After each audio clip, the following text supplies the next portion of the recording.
King Babar Azam টি-20 ফরম্যাটে তার এই প্রত্যাবর্তনের ম্যাচটা সত্যি সত্যি রাজা হওয়ার উপলক্ষ নিয়ে এসেছিল। এই ফরম্যাটে সর্বকালের সর্বোচ্চ রান সংগ্রাহকের সিংহাসনটা তারই অপেক্ষায় ছিল। মাত্র 9 রান। 9 রান করতে পারলেই টি-20তে সর্বকালের সর্বোচ্চ রান সংগ্রাহক তিনি হয়ে যান রোহিত শর্মাকে পেরিয়ে। কিন্তু দক্ষিণ আফ্রিকার বিপক্ষে এই ফরম্যাটে তার কামব্যাক ম্যাচটাতে দ্বিতীয় বলেই তিনি আউট হয়ে গিয়েছেন রানের খাতা খোলার আগেই। বাবর আজমের হচ্ছে না, বাবর আজমকে ছাড়াও পাকিস্তানের চলছে না, আবার বাবর আজমকে নিয়েও যে পাকিস্তানের কিছু হলো তাও আসলে নয়।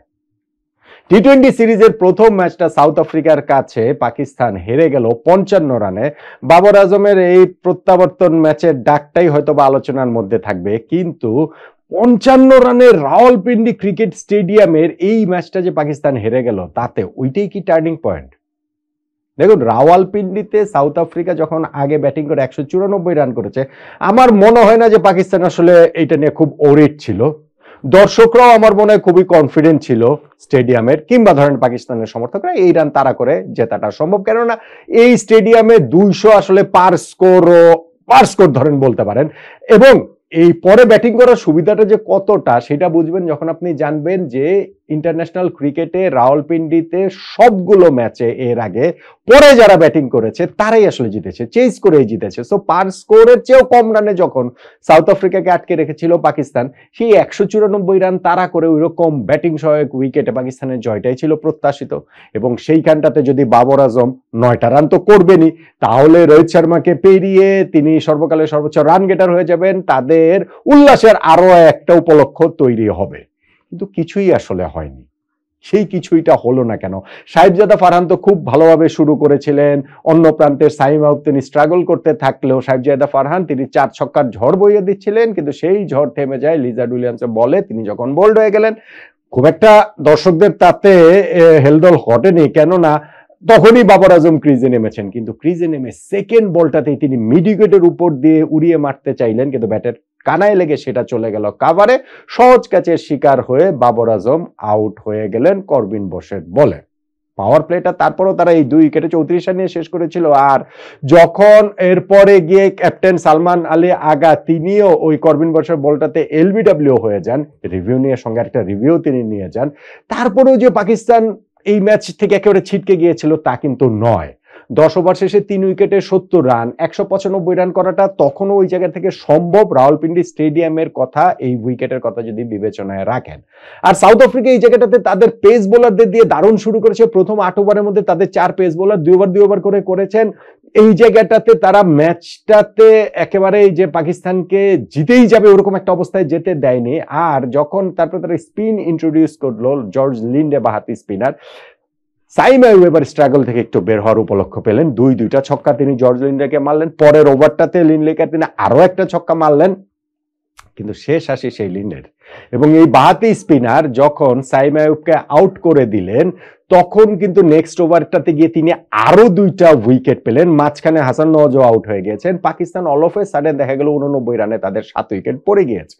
ফলে তারপরে আর 194 তারা করে জেতাটা তাদের পক্ষে সম্ভব ছিল না। শেষ দিকে গিয়ে সেইটা নওয়াজ যতই একটু পাওয়ার হিটিং করে দর্শকদের বিনোদন দেন না কেন, লাস্টে গিয়ে তারা অল আউট হয়ে গিয়েছে 139 রানে, 55 রানে ম্যাচটা হেরে গিয়েছে। করবিন বোস তিনি 4 ওভার দুর্দান্ত বোলিং করেছেন, 14 রান দিয়ে 4টা উইকেট পেয়েছেন। তার মধ্যে ওই যে ইনিংসের শুরুতেই ফার্স্ট স্পেলে যে তিনি 2টো উইকেট তুলে নিয়েছেন ইনক্লুডিং বাবর আজমের উইকেট, সেটা ডেফিনেটলি গুরুত্বপূর্ণ। আর তার পরে গিয়ে তিনি আরো 2টা উইকেট নিয়েছেন। আর জর্জ লিন্ডের 3 উইকেটের কথা সেটা আমি তো বললামই। এখন সাউথ আফ্রিকা যে 194 রান করছে সেটা আমি বললাম, রাওয়ালপিন্ডি স্টেডিয়াম, তাদের হিস্ট্রি, উইকেট সবকিছু বিবেচনায় পার স্কোর। আর সাউথ আফ্রিকা একটু হতাশ হওয়ার কথা ওই সময় আরো কেননা তারা আসলে 220 230 করার আসলে ট্র্যাকেই ছিল। তারা পাওয়ার প্লে 6 ওভারে 74 রান তুলে ফেলেছিল 1 উইকেট হারিয়ে। কুইন্টন ডিকক, যার এই যে টি-20 ফরম্যাটে তিনি আবার ফেলেছেন 13 বলে 23 রান করে আউট হয়েছেন। কিন্তু সাউথ আফ্রিকা যখন পাওয়ার প্লেতে 1 উইকেটে 74 রান তুলে ফেলে, 9th ওভারে গিয়ে যখন তারা ওই 1 উইকেটে 100 রান পেরিয়ে যায়, তারপরে 200 না হওয়াটা আসলে সাউথ আফ্রিকার ওই জায়গাটা থেকে তাদের হতাশ হওয়াটা স্বাভাবিক, এবং পাকিস্তানের ওই জায়গায় যে কামব্যাকটা হয়েছে তাদের বোলারদের দিয়ে, সেইটাও আসলে অ্যাপ্রিসিয়েট করার মতো। ইনফ্যাক্ট তারা ওইখানটাতে শেষ 4 ওভারে তাও 42 রান তুলেছিল বলেই ওইখানটাতেও লিন্ডে হচ্ছে একটা ভালো ইনিংস খেলেছেন, তাতেই করেই কিন্তু তাদের স্কোরটা 194 পর্যন্ত যায়। কিন্তু আমি যেটা বললাম যে তারপর পাকিস্তানের ওই জায়গাটাতে হ্যাপি থাকার কথা যে এই রান চেস করে আমরা জিতবো। কিং বাবর আজম ফিরেছেন, তিনি সিংহাসনে অধিষ্ঠিত হবেন টি-20 ফরম্যাটে সর্বকালের সর্বোচ্চ স্কোরার হিসেবে। মঞ্চটা পুরোপুরি প্রস্তুতি ছিল, কিন্তু সাউথ আফ্রিকার বোলার ফিল্ডারদের কারণে পাকিস্তান আর সেটা পারেনি, ধারে কাছেও যেতে পারেনি। তারা বাবর আজমকে গত বছরের ডিসেম্বরে লাস্ট টি-20 খেলিয়েছে, মাঝখানে সময়টা ভিন্ন অ্যাপ্রোচে তারা টি-20 ব্যাটিংটাই দেখার চেষ্টা করছিল, কাজ হচ্ছিল না বলেই তো বাবরকে আবার ফেরানোর ম্যাচেও আসলে কাজটা হলো না। তারা 139 রানে অল আউট হয়ে গিয়ে 55 রানে ম্যাচটা হেরে গিয়েছে। টার্নিং পয়েন্ট, বাবর আজমের উইকেটটা টার্নিং পয়েন্ট, এটা আসলে আমি মানতে রাজি না। এটা ঘটনা হিসেবে সিগনিফিকেন্ট, হ্যাঁ ঠিক আছে যে তার কামব্যাক ম্যাচ এইসব বিবেচনায়, যেহেতু ডাক মেরেছেন সেই বিবেচনায়, কিন্তু ওইখানটাই যে একেবারে পুরোপুরি টার্নিং পয়েন্ট আমি সেটা বলবো না। করবিন বোসের ফার্স্ট স্পেলটা গুরুত্বপূর্ণ, ওইখানটাতে তার 2টা উইকেট গুরুত্বপূর্ণ, কিন্তু আমার কাছে রিয়েল টার্নিং পয়েন্ট মনে হয় কি যে 10 ওভার শেষেও 3 উইকেটের 70 রান পাকিস্তানে ছিল, তখনও সেইটা চেস করা সম্ভব ছিল। এবং জর্জ লিন্ডের কথা যেটা বলছি, বাহাতি স্পিনার, তিনি শুরুটা করেছিলেন এত বাজে, ফার্স্ট ওভারে 2টা ছক্কা খেয়েছেন, সেকেন্ড ওভারে একটা 4 খেলেন, আরো একটা থার্ড ছক্কাটা খেলেন তিনি সাইম আইয়ুবের কাছে।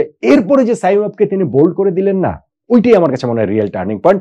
নেক্সট ওভারটাতে তিনি আরো 2টা উইকেট নিলেন, ফলে জর্জ লিন্ডের যে কামব্যাকটা, এইরকম বাজে একটা শুরু তার বোলিং এর হওয়ার পরও তিনি যে কামব্যাকটা করেছেন, এবং সেই জায়গাটাতে পাকিস্তানের জয়ের সম্ভাবনাটা শেষ হয়ে গেছে বলে আমার কাছে মনে হয়। বাবর আজমের কামব্যাক ইনিংসের ডাক ছাপিয়ে ওইটাই তাই আমার কাছে সাউথ আফ্রিকার 55 রানের জয়ের টার্নিং পয়েন্ট।